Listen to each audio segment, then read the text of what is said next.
Poštovane dame i gospodo, uvaženi gosti, dragi studenti i profesori, prijatelji sporta i sportski radnici, dobar dan i dobrodošli. Veliko mi je zadovoljstvo što vas mogu pozdraviti na panel diskusiji Crnogorski sport tokom prvih 20 godina koji organizuje Fakultet za sport i fizičko vaspitanje u saradnji sa Balkanskim centrom za nauku i inovacije. 2 decenije iza nas obilježili su brojni sportski uspjesi, istorijske medalje, trenuci ponosa, velika takmičenja, imena koja su predstavljala Crnu Goru širom Evrope i svijeta. Sport je u tom periodu postao mnogo više od igre i rezultata. Postao jedan od najprepoznatljivijih simbola naše države, njenog identiteta, zajedništva i međunarodne afirmacije. Danas ćemo kroz iskustva naših gostiju razgovarati o razvoju crnogorskog sporta, emocijama na putu do postizanja vrhunskih rezultata, ali i ono kako sport može da utiče na mlade, društvo i zajednicu u cjelini. Dozvolite mi da predstavim naše goste. Sa nama je Draško Brguljin, dugogodišnji reprezentativac Crne Gore u vaterpolu, olimpijac, osvajač brojnih medalja, među kojima je evropsko zlato sa evropskog prvenstva. Na panelu učestvuje Igor Vuševerović, proslavljeni odbojkaš i osvajač olimpijskog zlata sa reprezentacijom Jugoslavije, čovjek bogatog iskustva u sportskom sistemu i organizaciji sporta. Tu je i Marija Jovanović, nekadašnja rukometašica i članica generacije koja je 2012. godine osvojila olimpijsko srebro i evropsko zlato, čime je na najljepši način ispisana stranica istorije crnogorskog sporta. U razgovoru učestvuje i Miloš Anitović, dugogodišnji promoter sporta i aktivni učesnik u razvoju paralimpijskog pokreta u Crnoj Gori. Sa nama je Vlado Šćepanović, bivši reprezentativac i istaknuti košarkaški stručnjak, član reprezentacije Jugoslavije koja je osvojila zlatne medalje na evropskom i svjetskom prvenstvu, kao i dugogodišnje prepoznatljivo ime regionalne i evropske košarke. Prije nego li krenemo sa diskusijom, ustupila bih riječ organizatorima, profesoru dr. Stevu Popoviću. Izvolite, profesor.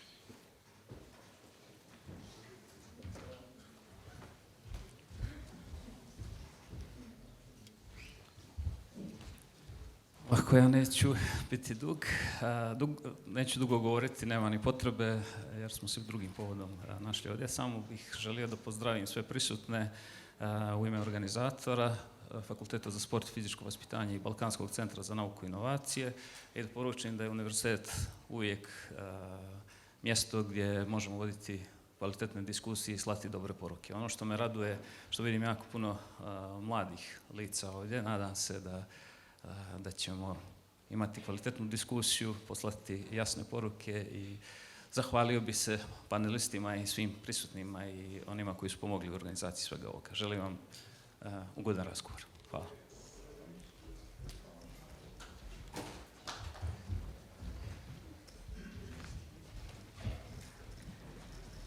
Gospodine Brguljan, pa da krenemo od vas. Kako gledate na razvoj crnogorskog vaterpola od obnove nezavisnosti do danas i koliko su uspjesi sa evropskih i svjetskih prvenstava kao i učešće na olimpijskim igrama oblikovali međunarodni ugled Crne Gore u ovom sportu? Prvo, dobar dan svima. Da se zahvalim na pozivu i da vas pozdravim sve. Drago mi je stvarno da vas vidim puno sala skroz.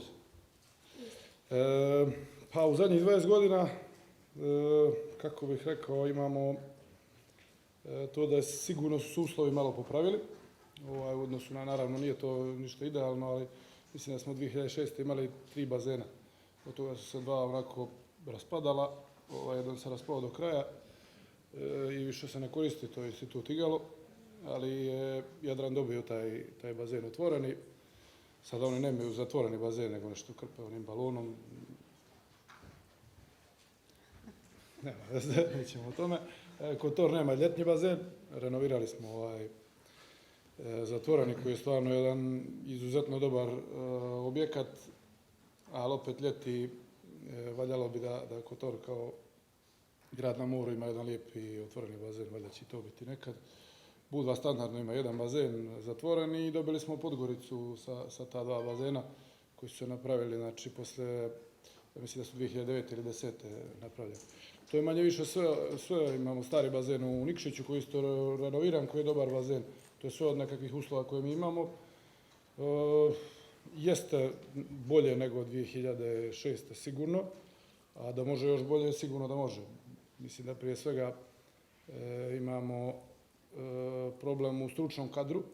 Tu ne mislim baš specifično na trenere vaterpola, mislim da imamo problem sa trenerima fizičke spreme, sa trenerima koji će da obučavaju prije svega djecu, da vode računa o djeci, o radu teretane i radu na plivanju.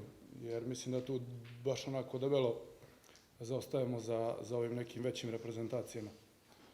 Tako da, eto, to je ukratko to. Za ovih 20 godina smo imali rezultate, nekad bolje, nekad lošije. Mislim da je jedno zlato te 2008. došlo, bilo je posle još nekih medalja, jedno srebro i nekoliko bronzanih medalja, neka zlata zapravo sve medalje smo uzimali na svjetske lige po više puta. Mislim da možemo da budemo zadovoljni. Imali smo priliku, imali smo jednu generaciju koja je mogla da uzme još koju medalju sigurno. Iz raznih razloga je nismo uzeli, tako da, eto, sad imamo jednu novu generaciju koja je po meni vrlo talentovana, naročito i momci od tu nekih između 18 i 21 godinu, koje moramo malo da pričekamo da stasaju, da porastu i uz jedan dobar rad mislim da bi mogli da budemo konkurenti za medalju u nekoj budućnosti. Hvala, gospodine Brguljan. Gospodine Vušuroviću, prema vašem mišljenju, koliko su nastupi crnogorske reprezentacije na evropskim prvenstvima i CEF takmičenjima doprinijeli razvoju reprezentativnog sistema, ali i pozicioniranju same odbojke u Crnoj Gori? Možda nisam glasan, jesam, kao Draško, ja? Da ne vičem onda ovako, dobro. Kao prvo, čast mi je zadovoljstvo što sam danas ovdje, prvo sa ovom plejadom masova koja je u mom društvu danas, a to je isti život, to je isti program, to je isti razvoj, to su isti snovi, tako da mi se u ovom društvu najbolje i snalazimo i računam da danas možete da pokupite neke impresije koje mogu valjati i promijeniti pogled na i život i sport i na sve što vas očekuje u budućnosti. Tako da se zahvaljujem organizatoru, pozdravljam sve ovdje prisutne i da krenem ovako s odbojkom. Sport koji sam počeo da igram u osnovnoj školi, pa onda kad vas društvo potegne ovako i krenete da radite ne razmišljajući da će to biti vaš glavni poziv ili da će da bude nešto što će opredijeliti vaš život i da ostavite neki trag besmrtnosti u tom sportu, s te perspektive kad sam počinjao nisam o tome razmišljao. Više sam razmišljao o košarci. Vjerovatno je Vlado imao to da budem neko ko će da riješi derbi, da da koš za medalju, ali eto, ne možete znati gdje možete da dođete. Tako da se te strane u jednom okruženju od tad kad sam ja bio mlad, promijenili su se 3 ili 4 države, bio sam na tim spiskovima kao juniori, kao seniori, kao kadeti. Na kraju 2006. sam čekao tu varijantu da obučem crnogorski dres i budem prvi kapiten odbojkaške reprezentacije, već onako istrošeni u godinama. Bilo mi je stalo da budem tu, ali sam već neke naredne akcije, neću reći preskočio, nego ostavio ljudima mladim koji su imali potencijala da dođu do nečega, eto imali su i lijepe karijere na moju sreću i zadovoljstvo da nastave nekim putem, da im ne budem prepreka ka tome. Za tih 20 godina odbojkaška reprezentacija Crne Gore imala je nastupi na Europskom prvenstvu, ne jednom nego više puta osvojenu Euroligu, ta muška reprezentacija, a sa ženama imamo taj vid zadovoljstva da ćemo ih gledati u septembru mjesecu, odnosno ovoga ljeta po prvi put na Europskom prvenstvu. Ja i dalje volim da odem da vidim, možda neko ima i drugare ili drugarice koji igraju u juniorskim reprezentacijama ili seniorskim u odbojci, tako da njih volim da ispratim. To mi je onako jedna esencija sporta, mlade nade i ono što oni znaju i kako oni igraju. Tako da ono što sam ja vidio apsolutno u par nekih prethodnih mjeseci, jer su bili neki turniri kvalifikacioni za evropska prvenstva i neke prijateljske utakmice, od nekih 50-ak momaka možda koji u Crnoj Gori igraju odbojku, oni apsolutno nisu u nekom velikom zaostatku za onima koji to rade u Italiji.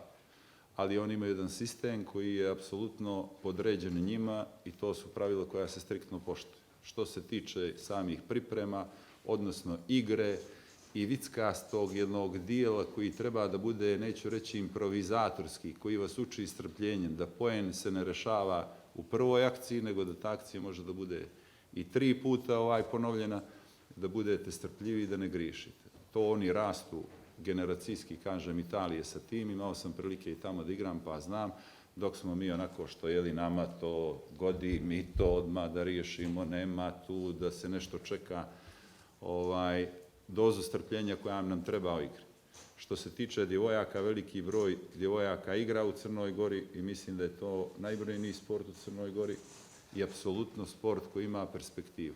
Ono što sam zagovarao i što zagovaram i danas, da je najbitnije kod tih cura i tih momaka da se bave sportom, jer moj sport nudi velike mogućnosti što se tiče odlaska u Ameriku,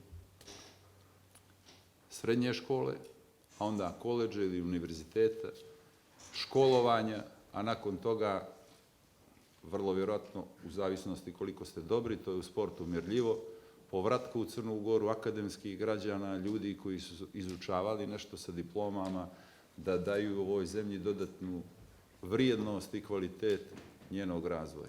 Što se odbojke tiče, pratite Evropsko prvenstvo za žene, sad je tamo jedna garnitura mladih i dobrih ljudi, dobroga menadžmenta koji apsolutno mislim da dobro vode ovaj savez, pa kad bude nešto, očekujem vas da zajedno gledamo to. Eto, toliko od mene. Hvala gospodinu Mušuroviću na lijepom pojašnjenju. Gospođo Jovanović, koliko su uspjesi ženske reprezentacije iz 2012. godine oblikovali status crnogorskog sporta i da li je Crna Gora uspjela da zadrži kontinuitet kvalitete i identiteta kroz nove generacije? Ja ću se samo za sekund vratiti na pitanje, pošto smo mi ovdje svi sportisti, ja ću odmah da vam kažem na rukomet, isto tako možete, moram da svoj sport prezentujem. Pa 2012. je bila više od sportskih rezultata. To je godina kada smo stali rame uz rame sa najvećim svjetskim silama, kada je rukomet u pitanju. Dakle, evropsko zlato i olimpijsko srebro nisu promijenili samo status rukometa u Crnoj Gori, već kompletno samopouzdanje čitave države. I to je ono na što sam posebno ponosna i to je ono što zagovaram u buduće, da je moguće napraviti uspjehe jer je to već neko uradio neđe na samom početku. Što se tiče kontinuiteta, mi smo zadržali taj identitet po kojem smo prepoznati, da kažem. Dodat ću i riječ donekle, jer ono što nas krasi, ta borbenost i taj karakter je i dan danas nešto po čemu smo mi prepoznati. Međutim, ono što je definitivno tema tema za razmatranje, za razmišljanje i za možda postavljanje odgovarajućih pitanja je zašto danas mladi sportisti ili ti koleginice dosta rano završavaju tu karijeru kada je reprezentacija u pitanju. Dakle, to je nešto na što moramo obratiti pažnju i postaviti pitanje da bismo dobili odgovore, ne bi li u budućnosti te stvari spriječili ili da taj kult reprezentacije stavimo na nivo na kakav je to bilo prije, da kažem, tih 20 godina. I naravno, generacije se smjenjuju i nije lako držati taj identitet, pogotovo ako to ne prati, ako imate oscilacije u podršci i kada su i financije u pitanju i kada su druge stvari u pitanju, to je prosto neizvodljivo. Jer mi na terenu, evo kao što kolege znaju, mi smo uvijek morali da damo više od tih 100%. Možda nije, što se kaže, pravilno rečeno, ali je suština da smo mi morali uvijek da dajemo više od svih drugih 20% da bismo bili konkurentni na terenu. Sad zamislite koliko je onda to potrebno da prati, evo Igor je pomenuo taj sistem, ili ti da kažem ti temelji kakvi moraju biti, koliko moraju biti čvrsti da bi se nešto očekivalo u buduće kroz sport. I također naravno imamo i dosta razmak između određenih uspjeha, tako da to su stvari koje definitivno mi moramo poboljšati ukoliko želimo da budemo konkurentni. To je činjenica. Hvala vam. Gospodine Renitoviću, kako iz ugla nekog ko aktivno učestvuje u radu sportskog sistema i razvoju paralimpijskog sporta u Crnoj Gori možete ocijeniti stanje sporta danas i koje su njegove ključne prednosti, ali i izazovi sa kojim se suočava? Prije svega, dobar dan svima. Pričam ja malo. Drago mi je što vas vidim ovdje u ovolikom broju i drago mi je što sam pozvan da govorim na ovom panelu sa ovim sagovornicima o kojima suvišno išta govoriti o njima i o njihovim rezultatima. Nekako se razvoj modernog paraolimpizma u Crnoj Gori poklopio sa obnovom nezavisnosti, tako da smo mi 2006.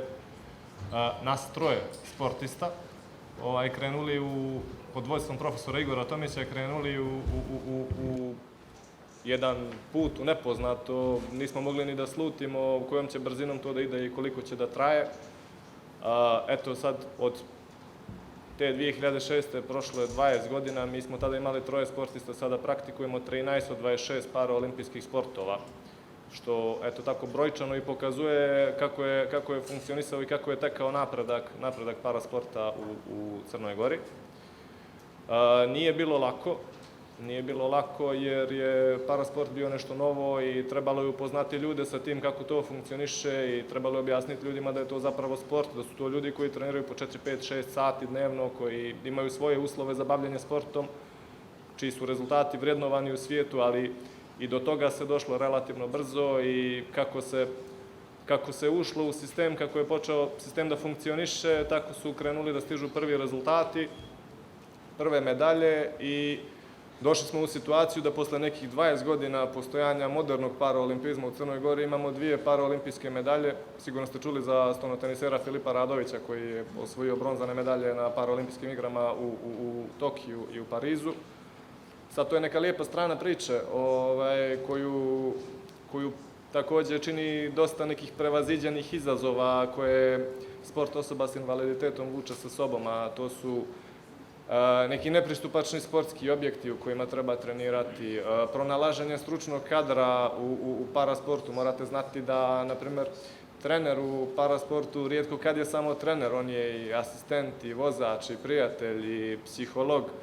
Trebalo je legislativno ući u sistem sporta Crne Gore. Tako da sve su to neke stvari koje su pale na svoje mjesto, možda čak i brže nego što smo mislili, ali došli smo do toga da sada imamo jedan jako lijep sistem, da imamo veliki broj osvojenih medalja, veliki broj sportista na međunarodnom nivou, da već imamo kandidate za paraolimpijske igre za Los Angeles i da smo sada u jednoj mirnoj zoni gdje možemo da razmišljamo o razvoju sporta mladih. Hvala. Hvala vam, gospodine Ranitoviću. Gospodine Šćepanoviću, koliko je kontinuitet nastupa košarkaške reprezentacije na velika takmičenja doprinio razvoj reprezentativnog sistema i da li smatrate da je ostvaren maksimum u postojećim uslovima? Ovako, dobar dan svima, veliko mi je zadovoljstvo što sam danas sa vama. Uvijek sam spreman za jedne zdrave sportske priče i uvijek ću se odazvati na ovakve diskusije. Iako se baš onako trudim da se malo povučem neki svoj mir, ali kad su ovakve stvari u pitanju, tu sam.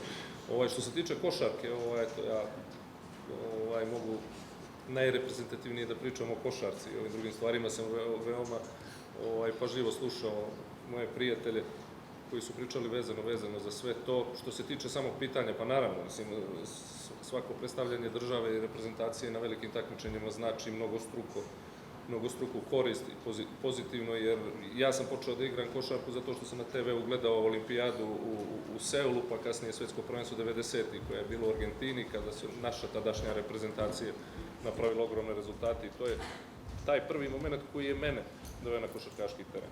To je jedna motivaciona stvar. Naravno da svako učešće Crne Gore na tim velikim takmičenjima mnogo znači i za promociju same države i naravno ono što je još bitnije da što više djece krene da se bavi sportom. Nebitno da li je to košarka, fudbal, rukomet, odbojka, individualno sportovi. Iako smo mi generalno mnogo talentovaniji, da se ne naljute iz individualnih sportova, ovaj dinarski tip čovjeka za timske sportove, što je naravno i dokazano kroz toliko godina gdje smo u tim ekipnim takmičenjima mnogo reprezentativaca, imamo i mnogo zlatnih medalja. Možda se Marko neće do kraja složiti iz njegovog sporta, Novak Đoković genetski vuči iz Crne Gore i on je pokazatelj da može i ovi individualni sportovi. Ali u svakom slučaju pojavljivanje na ta velika takmičenja znači mnogo i za reprezentaciju i za samu državu, ali naravno treba doći do toga. Koji je put doći do reprezentacije i doći do velikog takmičenja? Nosioci igranja za reprezentacije su domaći igrači. I mi i institucionalno i sportski u svakom pogledu moramo da napravimo jedan sistem pravi čovjeka. Ako je loš sistem, napravit će lošeg čovjeka. Ako je dobar sistem, napravit će dobrog čovjeka. Mi moramo da napravimo jedan sistem. Nadam se da ćemo i ući u Evropsku uniju vrlo brzo i da vidimo šta su to sistemi koji dovode do nekih pravih rezultata. Ne pričam samo u sportu, pričam generalno o životu, u obrazovanju, i u ostalim segmentima života. Tako da bez dobrog sistema mi možemo da pričamo samo prazne priče i ništa drugo ne možemo da radimo. Jednostavno mi moramo djecu da sklonimo sa ulice. To znači već i od predškolskog doba mi moramo da imamo institucionalni prilazak djeci i objašnjavanje djeci šta je to život, šta to znači sport, šta to znači socijalizacija, kako se vaspitavate na terenu, kako se vaspitavate na ulici, koji su to izazovi s kojima će se oni sve sresti. Ajde da kažem, ja imam to neko iskustvo, zadnjih 13 godina imam i košarkaški klub u Podgorici i pravim neke košarkaške kampove baš za djecu do 16 godina, do tog nekog pubertetskog doba, gdje mi djeci ne nudimo samo neku vrstu treninga i košarke, nego svega toga i socijalizacije i druženja i neke vrste interakcije, druge vrste i jednostavno gdje nam je svake godine prisutan i sportski psiholog koji djeci objašnjava koje su prednosti sporta i šta znači sami sport. Jednostavno, po meni moramo da krenemo od početka, moramo da pravimo sistem koji će jedan drugog da nadograđuje. Jednostavno, po meni sport kod djece pristup je do jednog pubertetskog doba i od pubertetskog doba. Jednostavno, kad meni dođe pa mi kažu ovo je dijete talentovano, 7 godina ima čudo, roditelji su ambiciozni, sačekajte pubertet, pa ćete onda da vidite. Tada se mijenja organizam, tada se mijenjaju način razmišljanja, tada se mijenjaju druge neke okolnosti, ciljevi životni, ali do tog doba mi moramo, ajde da kažem pod navodnicima, da trujemo djecu da se bave sportom. Jednostavno da ta djeca više vremena provode na terenu, na treningu, da se druže sa drugom djecom, gdje će zdravije stvari da nauče, nego da djeca budu vani, da budu pored, nažalost, ovih stvari koji svakodnevno imamo, telefon, iPad, igrice i sve. Za sve ima vremena, ali kažem da za razvoj sporta moramo da krenemo od početka. Institucije su mnogo bitne i naravno struka. Bez struke ne možemo ništa napraviti. Možete imati najbolje, najpametnije dijete u prvom, drugom razredu, ako nemate ko nešto da ga nauči, ako nije dobar učitelj. Sve je to džabe. Prolazi vrijeme. Vrijeme je nešto što brzo prolazi, a nismo svjesni koliko brzo prolazi. I ne može da se nadoknadi, pogotovo u tom nekom uzrastu gdje djeca uče osnovne stvari, to ako se propusti kada je posle teško nadoknadi. Što bi rekli, stari se konji ne potkivaju. Jednostavno, veoma je kompleksna priča, zahtijeva uključivanje svih mogućih činilaca i od politike koja je nezaobilazna u Crnoj Gori. Nažalost, nama je prva tema u svakoj kući, u svakoj kafani politika, pa tek onda ostalo. I sve to utiče na razvoj sporta. Jednostavno, mi smo uvijek imali neke autoritete u životu koje je samo jedan čovjek odlučivao o svemu. Evo, sada uđemo i u istoriju. Od 1860. 4 vladara su se promijenili u Crnoj Gori. To govori o nama, ne o njima. Kralj Nikola, kralj Aleksandar, Tito i Milo. I uvijek se odlučivalo na tom nivou. Znači, nismo imali nešto da svi dođemo i sjednemo i da razgovaramo. Iako imamo različita mišljenja. Znači, morate da uvažite svakog i neko ko ima dobru namjeru, uvijek ćete naći neki zajednički dogovor. Tako da, mislim da moramo da počnemo konačno da razmišljamo malo šire, da se svako sasluša, pogotovo neko ko ima neki sportski pedigre i neko ko je u životu na svojoj koži osjetio sve to. To je nešto što će nam svima pomoći, a što se tiče košarke, ja kažem, napravili smo odličan rezultat, ali možemo i bolje. I nemojte da se vadimo na priču, mi smo geografski mala država, pa Island je mnogo manji od nas što se tiče populacije 300.000, pa su i u fudbalu, i u rukometu, i u košarci na evropskim prvenstvima na svjetskim. Tako da, to je neko moje kratko mišljenje. Upravo tako. Hvala vam na lijepom pojašnjenju. Gospodin Barbuljan, da ponovo krenemo od vas. Šta je po vašem mišljenju ključno da Crna Gora u narednom periodu ima predstavnike na velikim takmičenjima kada je riječ o razvoju i radu sa mladim generacijama, ali i unapređenju sportske infrastrukture?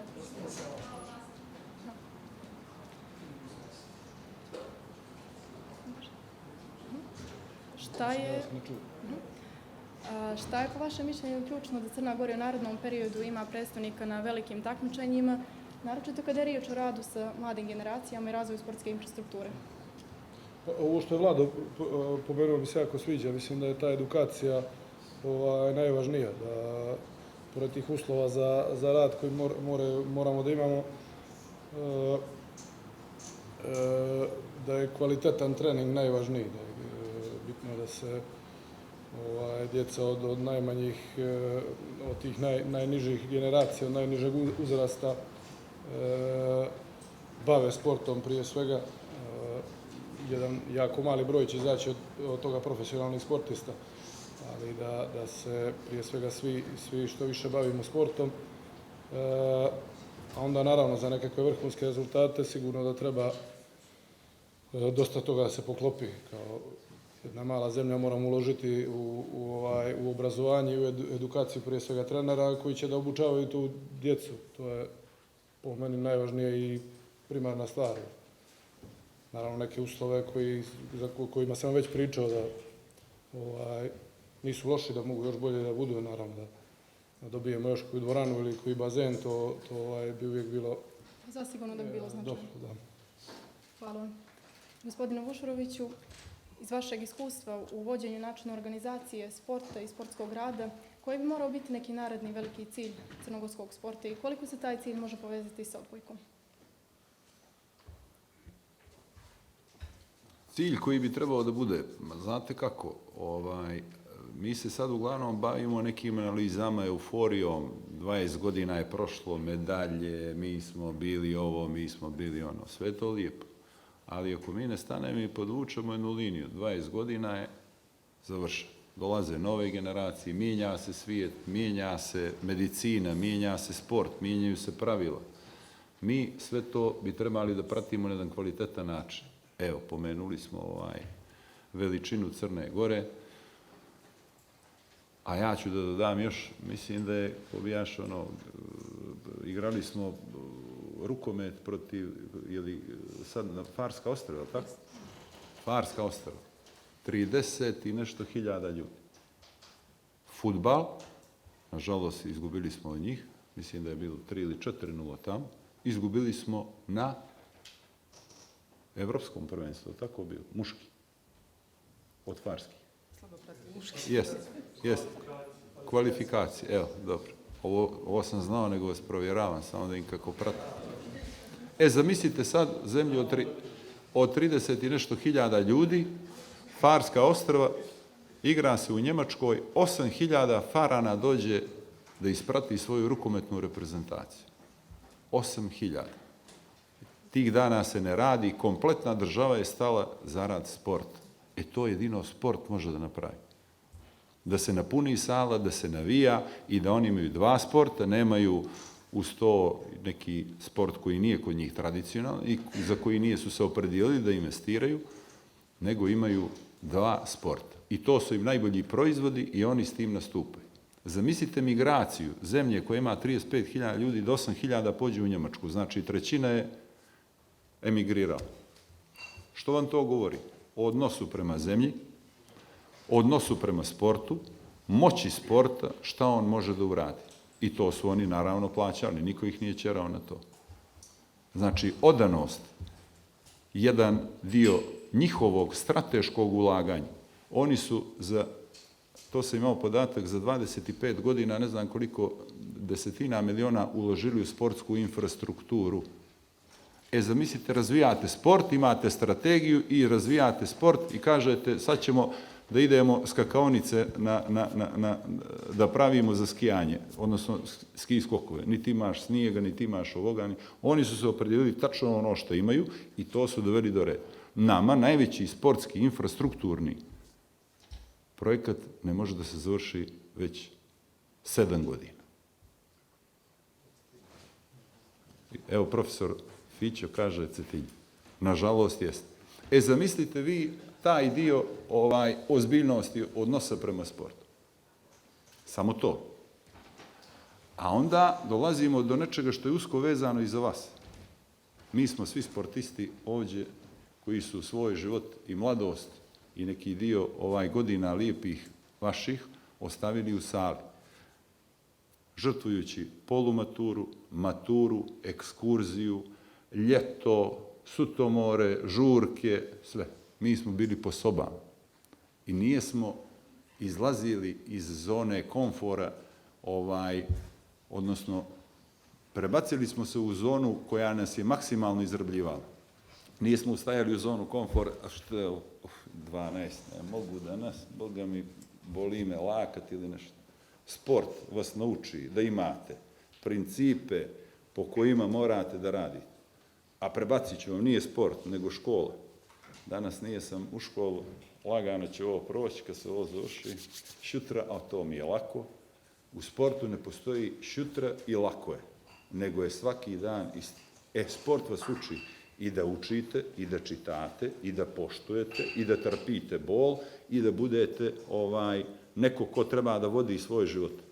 Ko treba da uzme loptu pa da pogodi onaj ćošak tamo na velikom pritisku i sve. Izađite, probajte sebe, izađite iz zone komfora. Uzmite knjigu, nijesmo svi za sport. Budite fair play prema svojim ljudima u razredu, prema profesorima. Niste mangup ako dođete kaj, ja sam to. Ne, to nije. Mangup je onaj ko se ponaša onako kako treba, ako i vic neki svoj ili neku tu foru treba da proda na terenu. To se na terenu najbolje vidi. To se vidi u školi. Budite takvi. Gledamo ovoga momka, je dobar ovado za košarku, da mu uzmeš a ovoga ćemo za odbojku ođe. Znači, izađite iz zone komfora i bavite se sportom, jer sport je način, pogledajte kako smo obučeni. Svi smo leženi, ovo je sportski način. Znači, mi živimo sport. Živite ga i vi, bavite se fair playom, bavite se ovim stvarima o kojima pričam. Da vam ne budemo naporan, jer imam sinovi stariji su mi od vas, pa mi oni kažu, kažete li smaraš i to, udavi nas ovaj. Što se tiče perspektive, mi treba da budemo pametni, jednom ako možemo da budemo pametni, što Vlado reče, da se podvuče linije, da vidimo šta nama treba, šta vama treba, šta su to stvari koje su vam potrebne da biste bili bolji, da izvučemo ne 100% od vas, nego da granice u koje vi ne vjerujete, vi pomjerite. To bi trebalo da bude naša kao društva i onoga dijela koji je odgovoran za sport. Da budemo krajnje pošteni, jer sport je pošten. Sport mora da bude pošten. Evo vidite VAR, ne možete više nikoga da prevarite. U vaterpolu ne možete više nikoga. U rukometu, znači sve ono što se dešava na terenu mora da bude pošteno. Naš odnos treba da bude pošten i prema društvu, prema opštem dobru, prema sportu, prema školi, prema porodici, prema svim. Kad to stavite sve na tas, bit će puno bolje vama, a nama će biti drago da je to tako. Znači, strategija, analiza, strategija, planovi, ideja, ambicije, izlazak iz zone komfora, nuđenje nečemu što je dobro za društvo. Ja mislim da je to ne samo za sport, nego za svaki segment ovoga društva jedini recept i pošten. Toliko. Hvala gospodine Mušović. Vjerujem da će naši...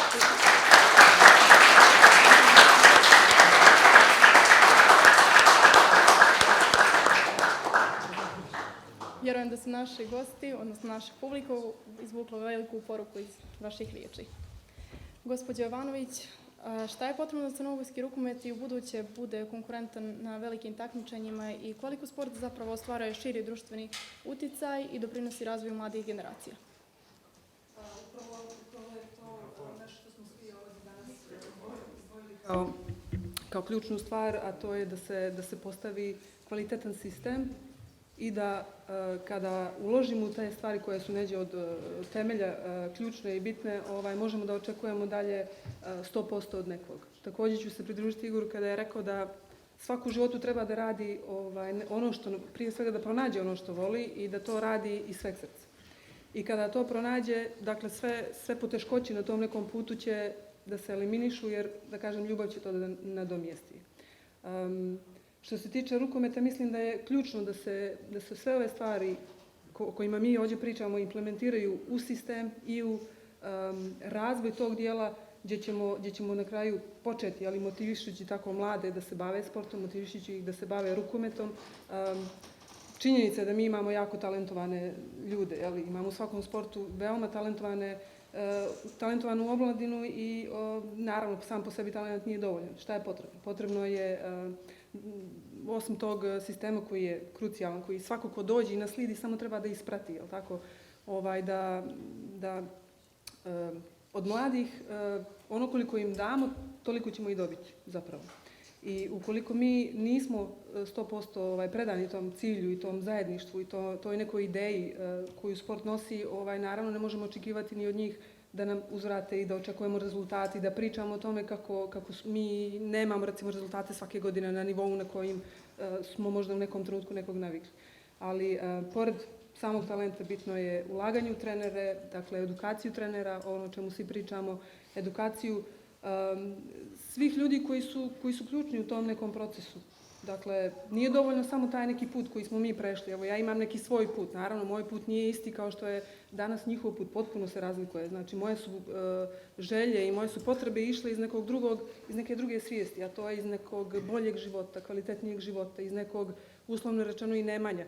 Danas mladi, naravno, nemaju taj izazov na tom nivou, ali ono što imaju jeste možda i nedostatak te neke koncentracije, doslednosti, možda brzo mijenjaju sport ili ti možda nemaju povjerenje u ljude koji ih vode. Mislim da je to neđe ključno, jer danas se vidi to i u obrazovnim ustanovama da možda roditelji nemaju dovoljno povjerenja u ljude koji su danas odgovorni za razvoj njihove djece. I to je ogledalo, da kažem, našeg društva trenutno. To je onaj gap u kojem smo mi trenutno zapali i o kojem sad pričamo kako nešto može da bude bolje. Mislim da sve to da bi bilo bolje je potrebno, znači, velika odlučnost, velika istrajnost, kvalitetan rad i na kraju strpljenje i vrijeme, jer ništa i što se desi onako preko dana, to je neko instant rješenje koje je dovelo do toga, jedan bljesak svjetlosti u trenutku, ali ako hoćemo da budemo u kontinuitetu i da ostanemo na tom nivou, potrebno je puno više. A također isto svjesni smo koliko je sport bitan za razvoj i za samo društvo. Evo, pričao je Igor kako smo, ulažući u sport, mi ćemo sutra tako što ćemo vama dati mogućnosti i svojim iskustvom doprinijeti nekom vašem lakšem razvoju, mi kao starije generacije dobijamo, mi kao društvo dobijamo kvalitetne ljude, jednu zdravu sredinu, jedne zdrave primjere koji će sutra biti primjeri u nasledstvu, što se kaže, što će ostaviti. Tako da ima dosta faktora. Ja se samo nadam da to neće ostati na priči kako i šta bi trebalo. Mislim da su ljudi koji su bili i koji su u sportu ostvarili velike rezultate, jako je bitno da budu u sportu. Jer njihovo iskustvo može da doprinese razvoju i mislim da je to nešto što je ključno.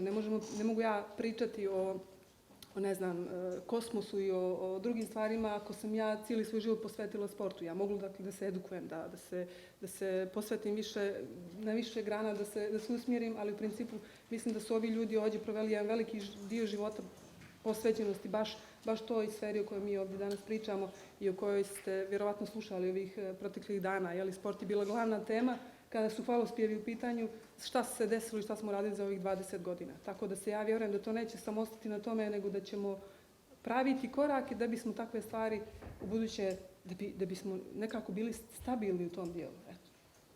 Hvala vam, gospođo Jovanović.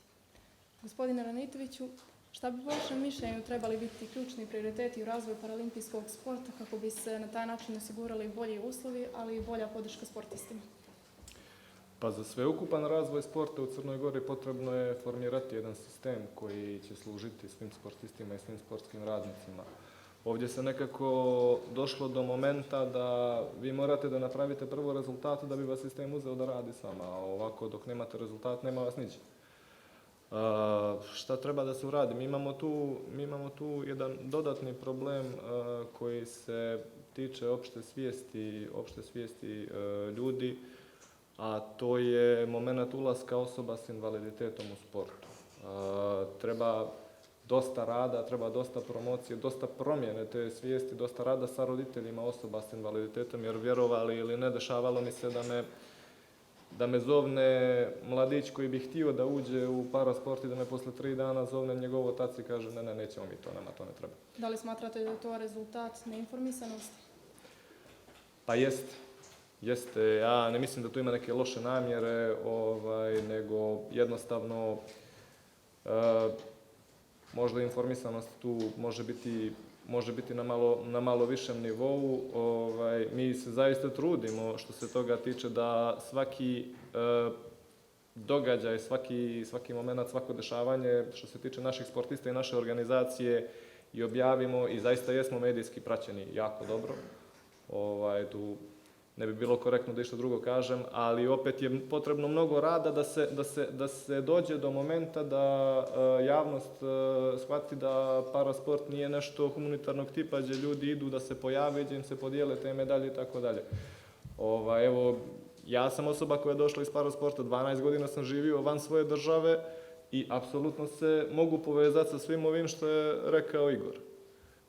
Znači, van zone komfora živite sve vrijeme, trenirate 8 sati kao i sportista iz olimpijskog programa.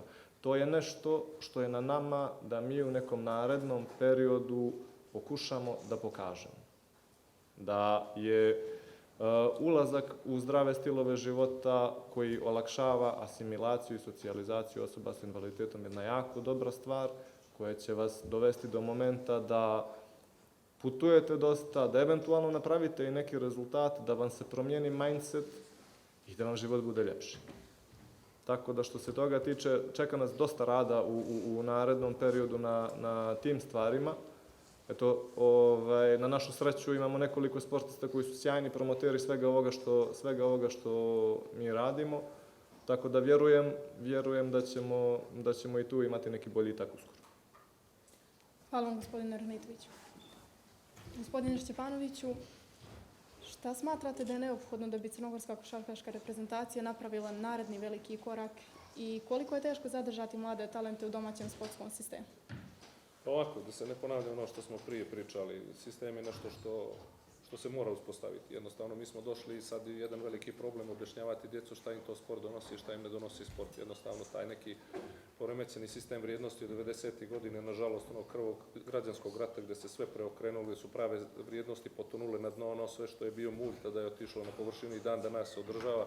Sad vi treba djetetu da objasne, treba da se bavi sportom. Kada on gleda okruženje koje je došlo do nekih velikih novaca i materijalnih stvari preko noći, a dijete jednostavno ne može da razumije to što mi razumijemo. Jednostavno, sistem je nešto što mora da se mijenja i što mora da se usavršava. Jednostavno, vi dijete morate da motivišete da se bavi sportom. Sad, ne možemo svi biti sportisti, ne možemo biti prvaci svijeta, ne možemo biti prvaci Evrope. Sport prije svega treba gledati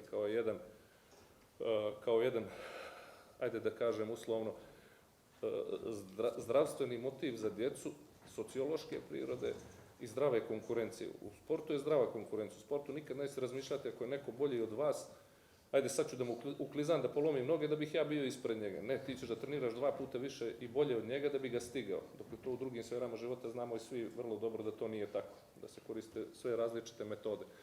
Djecu treba usmjeravati na pravi način, od malih nogu. Roditelji su prije svega tu. Nažalost, ja sam lično svjedok u svojoj školi košarci da imamo roditelje koji svoje dijete sa 7 godina toliko pritiskuju i toliki pritisak i odgovornost stavljaju na njega da to dijete sutra posle ne može da izdrži taj psihološki pritisak. Jednostavno, neke svoje neispunjene ambicije iz mladosti pokušavamo da prebacimo na svoju djecu, da se ostvarimo baš uporedo s ovim što sam rekao u jednom poremećenom sistemu vrijednosti gdje vi djetetu ne možete da objasnite, kao što su meni mogli tada lako da objasne, smo mi u školu svi bili isto obučeni u plavim kombinezonama, koliko god to smiješno djelovalo, postoje jedan sistem gdje smo svi bili isti, toga više nema. I djeca, nažalost, to ne razumiju, ali oni vide onog koji je pored njega. Prvo njemu treba da objasnimo da je sport jedan od načina kako da ga edukujemo i kako da ga na pravi način uključimo u društvo. Jednostavno, nažalost, nama je postalo materijalno sve i to nam je nekako na vrhu piramide i samo kako doći do toga i što brže, što bi rekao Igor. Preko noći nema uspjeha, nijedan pošten posao ne može preko noći da se završi. Jednostavno, vi ste spremni da idete tim putem ili drugim putem, nema između. Tako da, što se tiče košarke, opet naslonit ću se na sve ovo. Jednostavno, mi smo talentovane nacije, uvijek će biti djece, ali moramo im se posvetiti. Jednostavno, sad je možda mnogo i teže, ali nikad ne treba odustati. Jednostavno, djecu prvo treba motivisati da se bave sportom, ne stavljati apsolutno nikakav pritisak na njih. Oni će sami odlučiti kada dođe jedno vrijeme. I ono što kaže Igor, teren je jedino mjerilo, tu nema prevare. Ili jesi ili nisi. Evo još jednu stvar, ja sam kroz ovoliko godina, nažalost, bilo i u sportu protekcije neke djece od nekih prijatelja, pa gura prije svoje dijete, misleći da mu čini dobro. I roditelj ga i časti i sve, onda dođe situacija kad na terenu mora da pokaže jednostavno to dijete, stvori lažnu sliku o svom kvalitetu, o svemu tome i kad vidi na terenu da ne može, to se dijete razočara i ode potpuno drugim putem. Znači, treba biti realan, treba podržati djecu da se bave sportom, ali treba biti normalno u svoje dijete kroz nedaće, kroz dobre stvari i usmjeravati ga na pravi put. Kasnije će oni sami vidjeti koliko mogu, šta mogu i kako mogu, opet kažem, ne možemo biti svi svetski prvaci, ali sport je jedna stvar koja će da nas makar malo skloni sa nekih stvari koje su ogroman izazov u današnjem društvu. Koliko smatrate da je teško zadržati domaće igrače Pa teško je, pogotovo sad je teško, jer ta univerzitetska košarci u Americi je napravila neku revolucionarnu stvar gdje su počeli da plaćaju igrače. Tada je bilo zabranjeno, izuzetno bilo zabranjeno, tada su i treneri ostajali bez posla i nije postojali ni menadžeri, igrači su išli u školu, igrali košarku, sad je to potpuno otišlo na drugu stranu. Djeca po 18, 19, 20 godina uzimaju ogromne ugovore, dobijaju. Tako da, iskreno kažem, ako Evropa i FIBA i te krovne organizacije ne naprave neki ozbiljniji sistem, sva će djeca otići za Ameriku. Što možda je za djecu dobro, ja ne kažem, ali nije za nas dobro. Za reprezentaciju će opet, ajde da kažem, biti dobro su to domaći igrači koji će doći da igraju za reprezentaciju. Ali generalno za košarku, mislim, evropsku košarku, to nije jednostavno. Uvaženi gosti, hvala vam. Mogu li ja jednu samo Naravno. Ja sam, morate mi uzeti to za zlo. Meni je najljepše u vašem društvu, mladih ljudi. Ja volim interakciju između ljudi. I ono da vam kažem još, ovdje ljudi koji šede, oni nisu pravilo, oni su izuzetak. Izuzetak.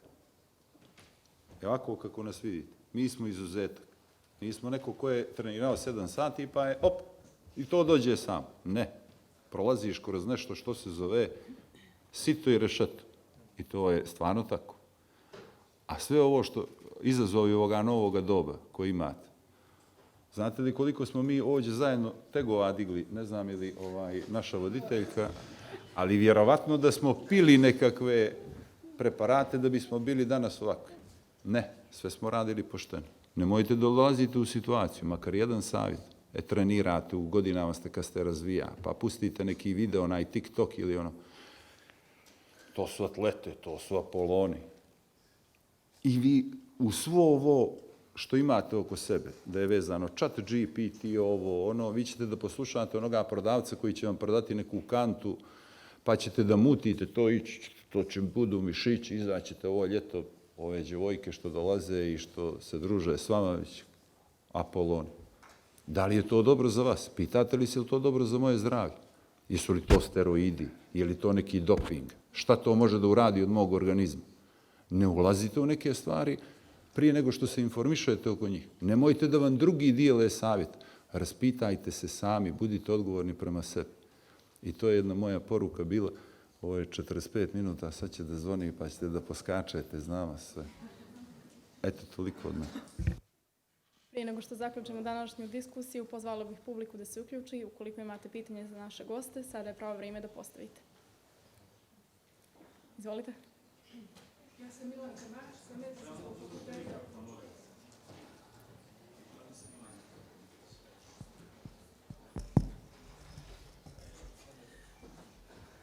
Milanka Maraš sa Medicinskog fakulteta, katedra za biohemiju. Izuzetno mi je zadovoljstvo i čast što sam danas po prvi put u društvu olimpijaca. Stvarno, veliko mi je zadovoljstvo. Ja sam htjela da postavim pitanje u vezi vizije našeg crnogorskog sporta, ali ste vi kroz sve vaše odgovore mi to kazali.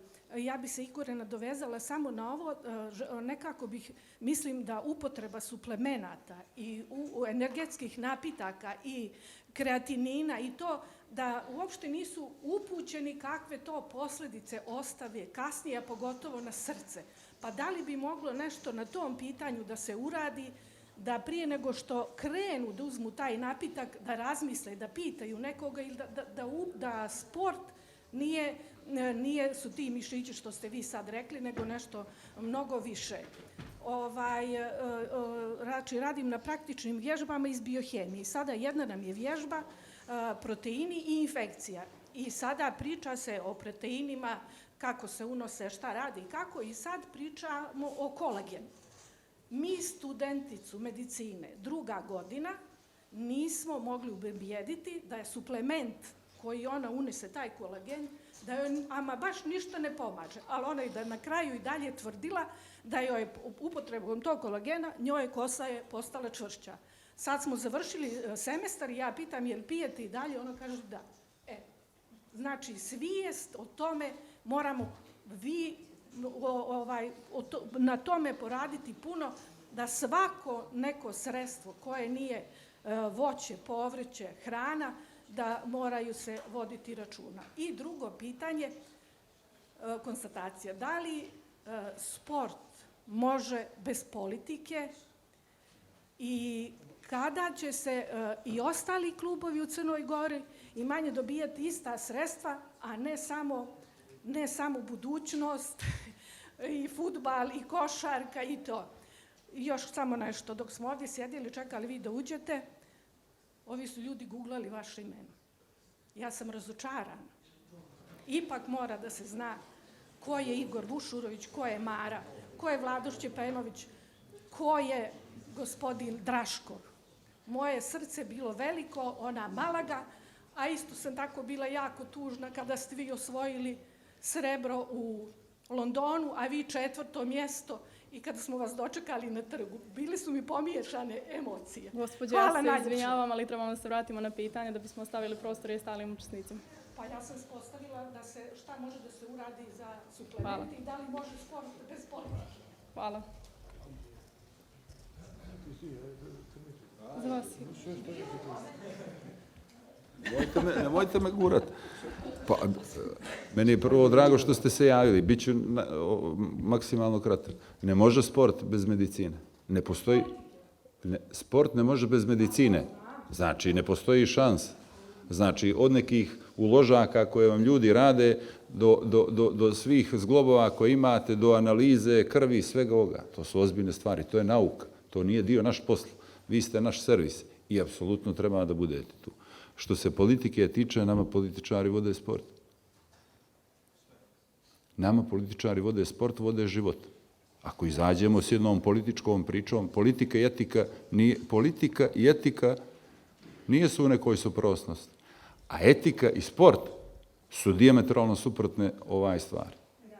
Za to ljudi koji nikad nisu bili u sportu uvlače politiku. Nemaju sportski background da kažu ne možete. A to mogu ovi ljudi ovdje koji su nezavisni. Nas nema niće, ali želimo dobro ovoj zemlji. To je najkraće moje. Nemojte me isturati više da mi...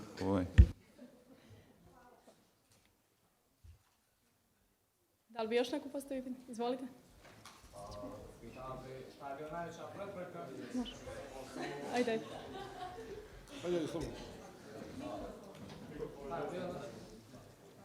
Evo da završi kolega, pa ćete vi.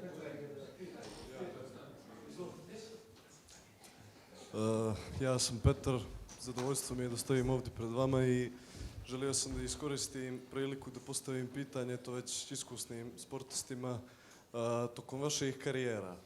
Kako je i tako generalno na koji način je muzika uticala na vaše karijere? Jeste li se, na primjer, služili muzikom da vam pojača samopouzdanje prije neke utakmice ili prije treninga, da neko opuštanje ili slično? I ako postoji neki konkretan izvođač ili tip muzike, to bih volio da čujem.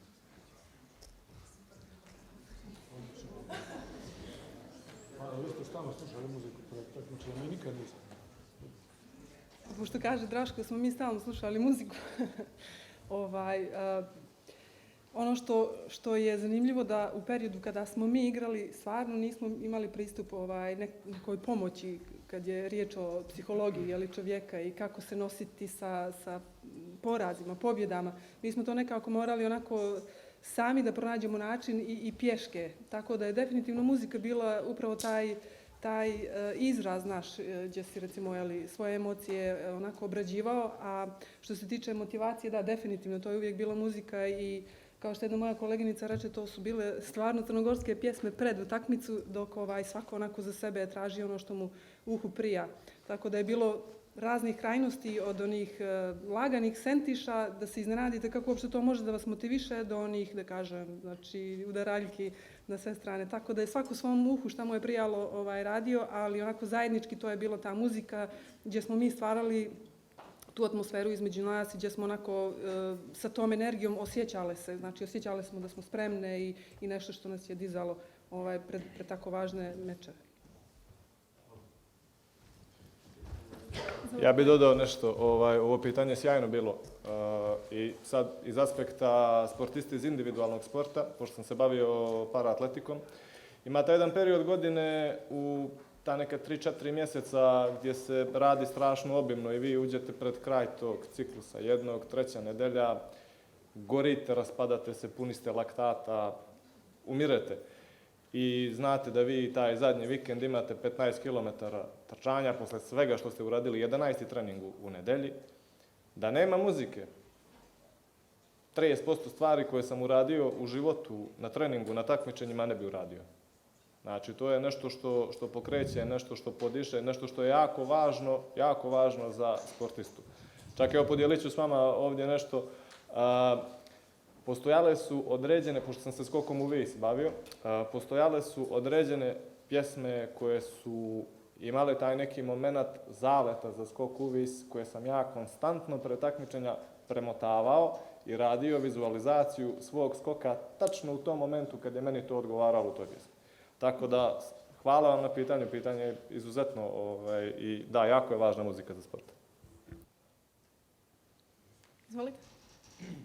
Pa ovako, interesovalo me koja je bila najveća prepreka i kako ste prelazili preko tih prepreka u karijeri.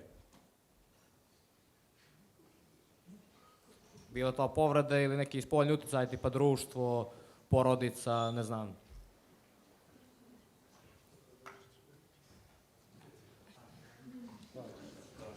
Neće niko.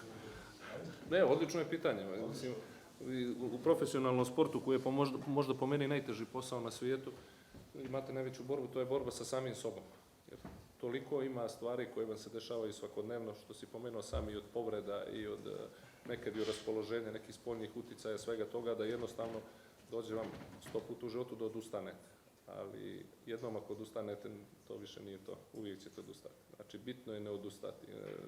Dešavalo mi se da uveče, kažem, ja više ne mogu, ali prenoći pa ujutru dobijem još veći motiv. Jednostavno, ja sam imao, eto, samo jedan primjer, operaciju diskus hernije u sredini karijere, kada sam trebao da budem najbolji 2004. godine. Svi bi odustali, ja sam 6 mjeseci sam se borio kod Duleta Vojoševića, pokojnog, i samo ja znam i on je znao tada koliko je to teško vratiti se sve i vratio sam se i te godine sam postigao i koš za titulu posle te najteže povrede. Jednostavno, to su stvari s kojima čovjek mora da se izbori, nije svako spreman na to, ali suština ove priče, borba, čovjek treba da se bori dok je živ.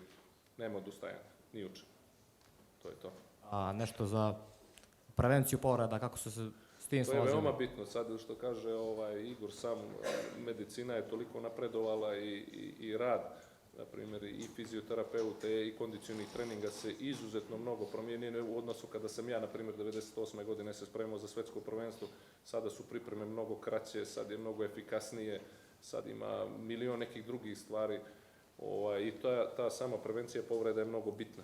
Prvo morate budete spremni, a kao drugo morate da posvetite maksimalnu pažnju svom tijelu.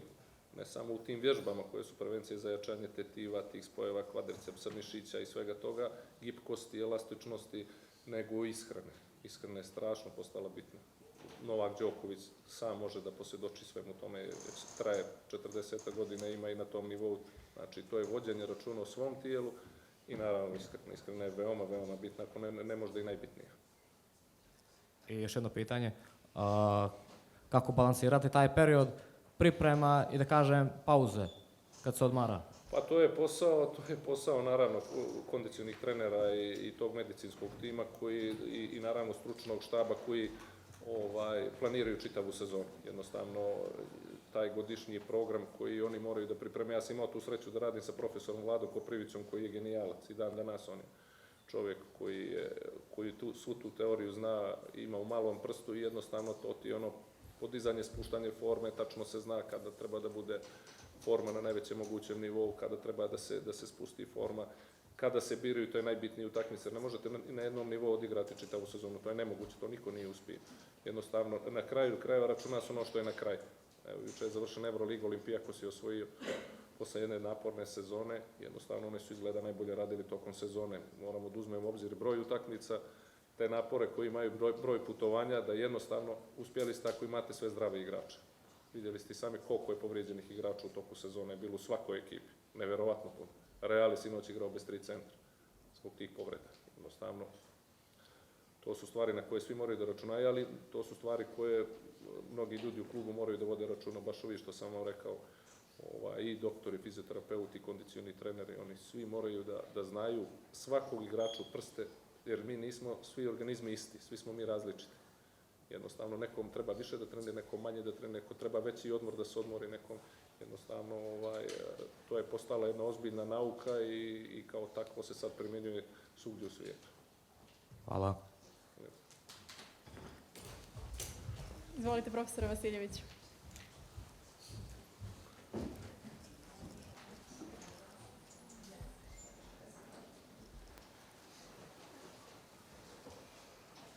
Dobar dan svima. Da vam se prije svega zahvalim u svoje ime i ime svojih kolega sa Fakulteta za sport i fizičko vaspitanje. Moje ime je Ivan Vasiljević, profesor sam na Fakultetu za sport. Da se zahvalim učenicima i naravno našim studentima što su ovdje. Nemam konkretno pitanje, samo par konstatacija. Ovdje prije svega vi svi ste povezani na neki način. Draško je naš bivši student, Tamara je također naša studentkinja. Sarađujemo sa Milošom svakodnevno i svi vi ostali korelirate na neki način sa Fakultetom za sport. Draško je naveo negdje na početku svog izlaganja da u Crnoj Gori fali stručnog kadra. Potpuno sam saglasan sa vašom konstatacijom, ali u Crnoj Gori imate mnogo stručnog kadra. Krovna obrazovna institucija je Fakultet za sport i fizičko vaspitanje i vjerujte mi da je jedini problem, a mi se često trudimo i pozivamo svakog dana na jednu homogenizaciju svih ljudi koji se bave sportom, koji su u sportu, da zajedno dođemo do nekih zajedničkih ciljeva, zajedničkih rezultata, tako da nije u nama problem, već u ljudima koji očigledno da li je problem sujete ili mentalitet koji ne pronalaze neku koheziju, da pozovu ljude sa fakulteta, vjerujte mi, mnogo je stručnog kadra i u liku saradnika u nastavi i u liku profesora na Fakultetu za sport i fizičko vaspitanje i naravno posebno moram da pomenem studente i osnovnih i magistarskih i doktorskih studija, a veliki broj studenata već rade i kao kondicioni treneri i uspješno se bave svojim poslovima. Također pomenuli ste 2012. godinu koja je negdje prekretnica iz razloga što je to najuspješnija godina od obnove crnogorske nezavisnosti. Rukometašice su nas obradovale sa tom olimpijskom medaljom, bile su u smiraju godine i prvakinje Evrope. Mislim da je i rukometni klub Budućnost osvojio titulu Lige šampiona u klubskom rukometu. Vaterpolisti su na početku godine bili srebrni u Eindhovenu. Košarkaši imali onaj impozantan niz od 10 utakmica u kvalifikacijama, 10 pobjeda. Fudbaleri su čak i bili prvi u grupi poslije tog istorijskog remija na Wembleyu. Ja sam čak nešto malo i u svom magistarskom radu vezano za to radio, vezano za nacionalni identitet i povezano sa tim uspjesima, ali da vas sad o tome ne zamaram. Problem je, čini mi se, ovo što je i gospodin Šćepanović rekao, u sistemu. Govorim to iz razloga što moj kolega Stevo Popović je tu. On se bavio procjenom tjelesne visine i došao do tih podataka da smo mi u proteklom vijeku bili nacija koja je najviša na svijetu, sad smo drugi poslije Holanđana. A opet se desilo i poslije te 2012. godine, ja sam to dosta često komentarisao i sa svojim studentima, da u tom trenutku, ako ne počnemo još više da radimo, da će doći do velikog pada kad su u pitanju rezultati. Čini mi se da je, nažalost, i došlo do pada.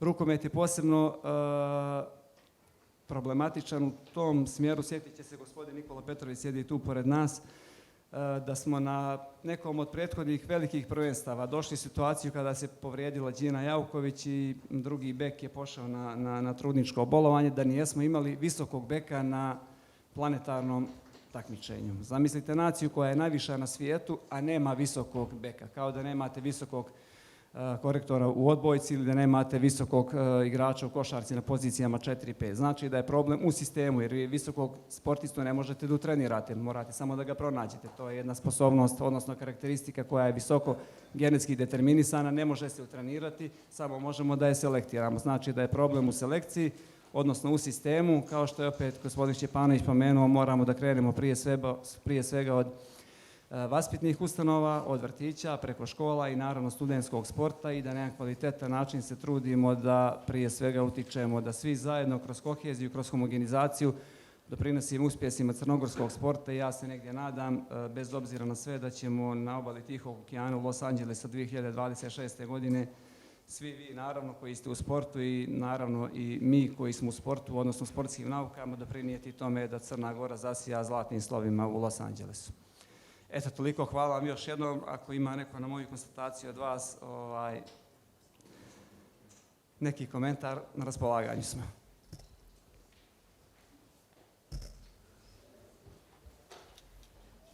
Da li imamo još zainteresovanih?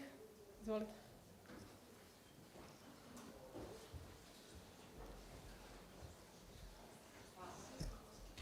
Moje pitanje je na koji način uopšte ohrabriti ljude da se bave sportom, s obzirom da sam ja sad su rukometašice igrala svjetsko ili evropsko i otišla sam u grad još jednom da gledam utakmicu u lokali i niđe nije bilo utakmice. Na koji način mi nekome uopšte od 16 godina ako se bavi time da mu kažemo trudi se, ako izađe u grad i hoće da gleda utakmicu i na utakmicu je košarka, 2 kluba iz druge države. Evo ja ću da se uključim. Meni je to inspirativno pitanje, sva su pitanja inspirativna, naravno. A kad ste bili zadnji put na stadionu, kad je Budućnost igrala ili na košarci, ili na rukometu, ili na odbojci? Generalno se izgubio taj navijački duh, niko ne ide niđe. Ali zamislite, odete u kafici, nema utakmica na televizoru, reprezentacije. Zamislite da ne odete u kafić, nego odete direktno u salu. Dobro, to je igralo se neđe drugo. Mislim, zamislite to i da dođete i da kažete dobar dan, gdje je karta, tamo se kupuje karta, koliko je karta? 5 eura. Gdje 5 eura? E to smo mi. Znači, mi imamo besplatan sport, imate mogućnost da gledate u rukometnu ligu šampiona, vrhunske ekipe,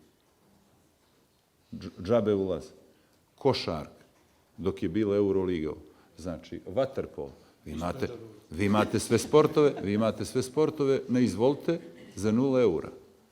Mi kad smo igrali vanka, ja mislim da sam uzimao za prijatelje karte, mislim da je 20 eura bio. Znači, neko dolazi da vas gleda, da gleda neke majstore tamo a kad odemo, daj mi kartu da gledam neđe na svjetsko prvenstvo, platit ću ovo. A to je kultura svega. Mi nemamo tu kulturu. Da biste došli da vidite, da dijete povedete i da ga animirate da bude sportista, vi morate da ga povedete, da kažete ovo je lopta, da se igraš i da ga povedeš da ono to vidi. Nikola Petrović, nije sam htio nikoga da izdvajam, puno ljudi ovdje zna, je sa ovim djevojkama kad su bile male ili Ađo, družio se s njima i uvodio ih u tajne rukomet. Znači, to su stvari koje treba da vas, pominjao sam zonu komfora, ne na televiziju, nego na stadion, u salu. To su stvari koje treba da se vežu i za buduće generacije. Kako ja mogu da znam sviđa li mi se vaterpolo ili judo ili karate ili ovo? Znači, nema, povrijedit će mi se, moram da ga vozim. Znate ko je nas vozio? Niko nikad. Niko nikad. Nije bilo gojaznih. Nije bilo gojaznih. A ovako sad pođete pa, da mu majicu presvučen, da je nije znoja. Pa nije to makanja. Ona mora da vodi računa o sebi. I da se preobuje, i da se presvuče, i da ga vjetar udari. Znači, mi od generacija koje sad dolaze, evo ne znam, ili profesor saglasan sa tim, pravimo male robove. I mi ih guramo u zonu komfora. Mi ih guramo. Daj da ga... sad mi završava škola, sad mi završava trener, vozi po čitav dan. Ne vozi. Pješke. Onda nemaš problematiku koju imaš trenutno kao društvo vezano za to. Znači, odnos prema sportu, prema svemu što radite, ja sve vučem paralel. Pa budite samo pošteni. Budite odani tome, vjerujte mi da ćete imati uspjeh. I prema školi, i prema svemu onome što je, prema društvu, prema ovoj zemlji. Jer vi ste njena budućnost. Ako zanemarimo sve to i bude, danas ću ovako, danas ću onako, ne valja nam posao. Eto, toliko od mene, preuzeo sam sad da ja javim. A ja ću samo kratko, jer mi se sviđalo tvoje pitanje veoma. Ovo je sve jedna istina i to je to. Ali ono što si ti, vjerujem, htjela da kažeš jeste što sam ja primijetila je zašto nema više sporta na televiziji? Zašto mi nemamo priliku da vidimo određene utakmice? I kad je olimpijada u pitanju, mi imamo jako selektirano i limitirano šta nam se nudi i šta nam se plasira. Mislim da su to pitanja za ljude koji su odgovorni za te stvari, jer ono što je do nas i što je do ljudi koji se edukuju, koji vas edukuju, jeste da vam ponude sport, da vam ga plasiraju, da vi izaberete. Na kraju nama je stvarno sport bio jedno veliko druženje, znači danas se nudi sve i svašta, tako da ste vi vjerovatno u tom raskoraku šta da izaberete, a dok je to prije bilo, znači idemo na sport ili iza zgrade, to je druženje i tu se najbolje osjećamo. Ali tvoje konkretno pitanje jeste zašto nema više sporta, pogotovo našeg sporta na televiziji. Mislim da je to isto pitanje koje zahtijeva jednu određenu pažnju. Tako da... Ja sam primijetila da ni na utakmicama više nema. Meni je majka Vazda pričala koliko je to u stvari mnogo veća euforija bila prije par godina nego što je sad. Naprimjer, sad kad je Budućnost igrala, bilo je ljudi, ali nije uopšte u tolikoj količini. Eto, ja sam bila, ali to je baš malo. I rijetko koga mogu da načeram uopšte da ide sa mnom. Svakome je dosadno, neću. A što se tiče toga, meni je baš drugarica rekla, trenira rukomet i taj dan je htjela da gleda utakmicu, idemo ja i ona, nemamo gdje da šednemo, ne postoji. Košarka je na televizoru, igra naša reprezentacija. Da, i ja sam imala sreću da doživim zaista punu dvoranu sportskog centra Morač i to je nešto što ću za živote da pamtim. I to je nešto što danas naslednici ili generacije nemaju uopšte taj osjećaj. Mi smo znali da 2 sata, čak i ja kao prije toga posmatrač, 2 sata dođem ranije da bih uzela mjesto i nakon toga naravno i da budem dio te ekipe, da igram i da to doživim već u tako ranom periodu, ali mislim, dobro su ti pitanja, ali to su teme za koje je stvarno potrebno više vremena. Mislim da živimo u državi koja je podijeljena na više nivoa i umjesto da se sjedinimo, mi se još uvijek i još više dijelimo. Tako da nije ni čudo što je to danas rezultat. Ljudi su razočarani. Mi treba steknemo vaše povjerenje danas da biste vi vjerovali u ono što mi pričamo, da biste se bavili sportom, da biste vjerovali nam, da mi svojim, da ne kažem samo onim što smo uradili već u sportu, nego i svojim ponašanjem van terena vama damo kao neko povjerenje da vi idete pravim putem. A danas, nažalost, sve je to malo pogubljeno i eto, to je upravo odraz možda tog nekog vremena u kojem smo.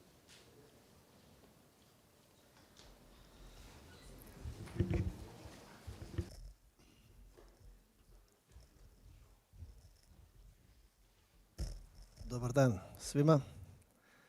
Drago mi je da u moje ime i u ime mog kolege Žarka i naših učenika iz gimnazije Slobodan Škerović, što smo danas tu, što smo prisustvovali ovaj panel diskusiji. Neki od vas slično i poznajem i mnogo mi je drago zbog toga. Naša djeca, pretpostavljam da ne pamte vaše uspjehe, ali i mi, kolega i ja, ih baš dobro pamtimo, tako da sjećamo se uspjeha i vaterpolista i odbojkaša, naravno rukometašica, paraolimpijaca, tamo ima i naših kolega, profesora fizičkog koji rade u paraolimpijskom sportu. Naravno, košarka je neizbježna, mi se tamo i čak i gledamo kod nas u gimnaziji, Šćepov klub funkcioniše i radi.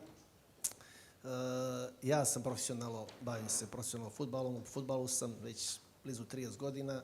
Moj klub upravo prije 3 dana ušao iz druge lige u prvu ligu, tako da eto i ja proživljavam te neke trenutke zadnjih 30 godina kroz fudbal i kroz razne klubove. Ne na tom nivou kao vi, naravno, ali sve danas što ste rekli, sve nam je jasno. Mislim, meni i kolegi, pretpostavljam, djeca manje više, oni vole da vuku informacije. Recimo, učenik Tadija što je postavio pitanje, on je vice šampion Evrope u judu, imamo košarkaša, reprezentativaca, imamo fudbalera i tako.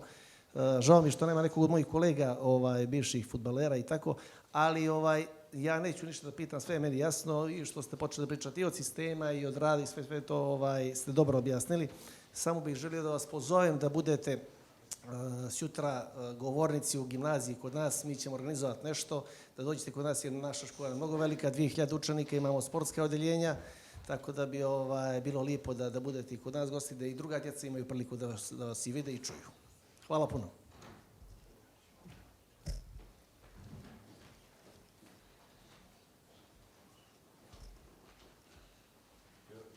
Dok vekice ne uzme. Ja sam kum ovim odeljenjima sportskim, to da znaš, Fika, jer sam za mandata moga dok sam radio u državnoj upravi se trudio da postoje 2 sportska odeljenja u A i B smjeni. Tako da Matije i svima vama i sve najbolje. Drago mi je da kumujem jednom takvom projektu. Eto, prilike Igora da zakumujemo još jednom projektu. Ideja mi je da se mrdnemo sa mrtve tačke priča sportskog odeljenja u osnovnoj školi. Smatram da je fizičko vaspitanje prilično nedovoljno zastupljeno u nižim razredima i stalno pričamo o tome kako bi trebalo nešto da se uradi, da se nešto promijeni, a nikada krenemo. s obzirom da Fakultet za fizičku kulturu ima dovoljno kvalitetnog kadra i uopšte dosta profesora fizičkog čeka na zaposlenje, mislim da bi bio dobar primjer da probamo jedan projekat, da krenemo s mrtve tačke, da napravimo za početak bazične sportove, atletika, gimnastika, da se uradi jedno istraživanje za plivanje koje sam ja sproveo uz pomoć savjeta roditelja, gdje recimo 18,5% djece u svim opštinama na uzorku od nepunih 500 ispitanika kažu da njihova djeca znaju da plivaju, ali kad se kasnije niveliše koji je njihov nivo plivačkih sposobnosti, oni svi kažu obično znamo da plivamo, a kasnije se uspostavi zna 2 metra, pa 5 metara, pa dok dođemo do onog njih 20% može da ispliva 200 metara, što znači to je jedina ona grupa koja zna da pliva i mislim da bi svi trebali da znaju da trče, plivaju, voze biciklo